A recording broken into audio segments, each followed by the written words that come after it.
નમસ્કાર મિત્રો, સ્વાગત છે તમારું આપણી આ યુટ્યુબ ચેનલમાં જેનું નામ છે ગુજરાતી જીકેની જમાવટ.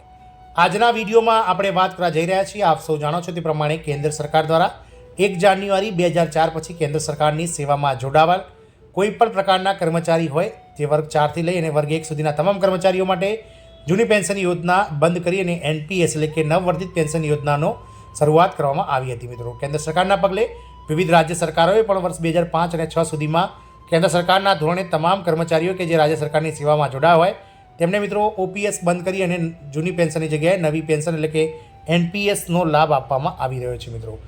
મિત્રો આપ સૌ જાણો છો તે પ્રમાણે છેલ્લા 2 દાયકાથી આ એનપીએસનો વિરોધ થઈ રહ્યો છે અને સરકારી કર્મચારીઓ સરકાર સમક્ષ ઓપીએસ લાગુ કરવું એટલે કે જૂની પેન્શન યોજનાને પુનઃસ્થાપિત કરવાને લઈ અને ઘણા ખરા આંદોલનો કરી રહ્યા છે. મિત્રો, ગતરોજ એનપીએસમાં સુધારો કરવા માટે નરેન્દ્ર મોદી સરકાર દ્વારા નાણાં સચિવ ટીવી સોમનાથનની અધ્યક્ષતામાં એક કમિટી બનાવવામાં આવી હતી. આ કમિટી દ્વારા મિત્રો અલગ અલગ રાજ્યના પેન્શન સિસ્ટમ, કર્મચારીઓના મોંઘવારી, કર્મચારીઓના પગાર, કર્મચારી જરૂરિયાતો વગેરે જેવા વિષયો પર અધ્યયન કરી અને આ કમિટી એક રિપોર્ટ તૈયાર કરી રહી છે અને આ રિપોર્ટ ત્યારબાદ તે સરકારને સોંપશે. આ રિપોર્ટ જે કમિટી છે તેના અધ્યક્ષ નાણાં સચિવ ટીવી સોમનાથન દ્વારા ગતરોજ એક ન્યૂઝ ચેનલને આપેલા ઇન્ટરવ્યૂમાં જણાવવામાં આવ્યું હતું કે જૂની પેન્શન યોજનાનો અમલ જે છે તે મિત્રો કરવો હાલના સમયે યોગ્ય નથી. તો જાણીએ મિત્રો વિડીયોમાં વિગતવાર કે મિત્રો જૂની પેન્શન યોજનાને લઈ અને ટીવી સોમનાથન નાણાં સચિવ દ્વારા બીજી વધારાની શું માહિતી આપવામાં આવી છે, ન્યૂઝ ચેનલ સમક્ષ તેમણે કયા કયા ઘટસ્ફોટ કર્યા હતા, તમામ માહિતી આજના વિડીયોમાં આપણે મેળવીશું. તો વિડીયોના અંત સુધી બન્યા રહેશો અને જો ચેનલમાં નવા હોય તો અમારી ચેનલને તમે સબસ્ક્રાઇબ કરી બાજુમાં રહેલું બેલ આઇકોન દબાવી ઓલ નોટિફિકેશન ઓન કરો જેથી કરીને ચેનલ પર મૂકવામાં આવતા મિત્રો ભરતીઓના નોટિફિકેશન, ભરતીઓના પરિણામ, જીકેના વિડીયોઝ અને સરકારી કર્મચારી પેન્શન યોજનાને લગતા પરિપત્રો તમને સરળતાથી ચેનલના માધ્યમથી ઉપલબ્ધ થઈ જાય. તો નાણાં સચિવ ટીવી સોમનાથનની અધ્યક્ષતામાં હાલ એક કમિટી સમગ્ર દેશમાં આ જે પેન્શન સિસ્ટમ છે, કર્મચારીઓ જે નિવૃત્ત થઈ રહ્યા છે તેમના જીવન પર અધ્યયન કરી રહી છે અને આ કમિટી ટૂંક સમયમાં સરકારને પોતાનો રિપોર્ટ સોંપશે. આ કમિટીનું કહેવું છે કે એનપીએસમાં સુધારો થશે, ઓપીએસ લાગુ કરવું હાલના સમયે દેશ માટે શક્ય નથી. નાણાં સચિવ દ્વારા ગતરોજ એક ટીવી ચેનલને આપવામાં આવેલ ઇન્ટરવ્યૂમાં તેમણે જણાવ્યું હતું કે જૂની પેન્શનની યોજનાનો અમલ એ સામાન્ય નાગરિકો વિરુદ્ધ થશે.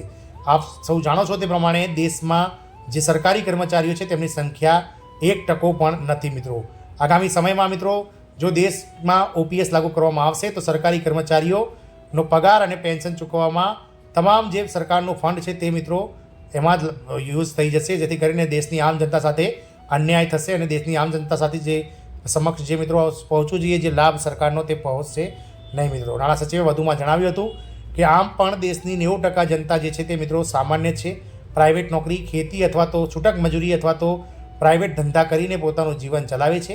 તેમના માટે સરકાર કોઈપણ જાતની પેન્શન સિસ્ટમ ચલાવી રહી નથી અને તેવા કર્મચારીઓ અને તેવા વર્ગો પણ મિત્રો પોતાનું જીવન અને જે વૃદ્ધાવસ્થા છે, જે ગળપણ છે તે વ્યવસ્થિત રીતે ચલાવે છે. એટલે કે પેન્શનર્સોને પણ રિટાયરમેન્ટ પછી જો યોગ્ય પ્લાનિંગ કરેલું હશે મિત્રો તેમને નોકરી દરમિયાન તેમને પણ મિત્રો વૃદ્ધાશ્રમમાં કોઈપણ જાતની તકલીફ નહીં પડે.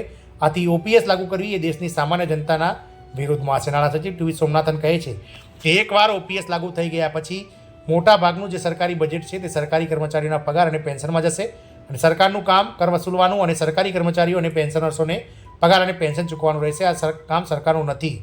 પેન્શનનો બોજ આવનારી ભાવિ પેઢીઓ પર પડશે અને તેની અસર આગામી સરકારો પર પણ પડશે. કેન્દ્ર સરકારે નવી પેન્શન યોજનામાં ફેરફાર કરવા માટે એક સમિતિની રચના કરી છે. તેના મુખ્ય નાણાં સચિવ ટીવી સોમનાથન તેના અધ્યક્ષ છે.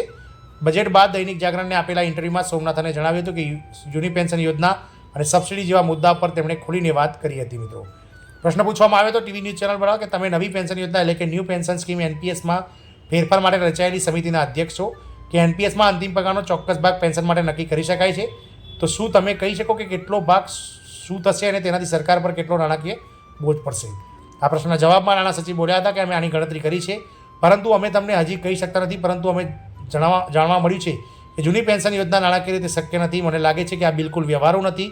જો આનો અમલ થશે તો સરકારી કર્મચારીઓ માટે સારું રહેશે પરંતુ તે બહુમતીમાં રહેલા દેશના સામાન્ય નાગરિકની વિરુદ્ધમાં થશે. એકવાર ઓપીએસ લાગુ થઈ ગયા પછી મોટાભાગનું સરકારી બજેટ કર્મચારીઓના પગાર અને પેન્શનમાં જશે અને સરકારનું કામ કર વસૂલવાનું અને સરકારી કર્મચારીઓ અને પેન્શનર્સોને પગાર અને પેન્શન ચૂકવવાનું રહેશે. આ કામ ખરેખર સરકારનું નથી. પેન્શનનો બોજ આવનારી ભાવિ પેઢી પર પડશે.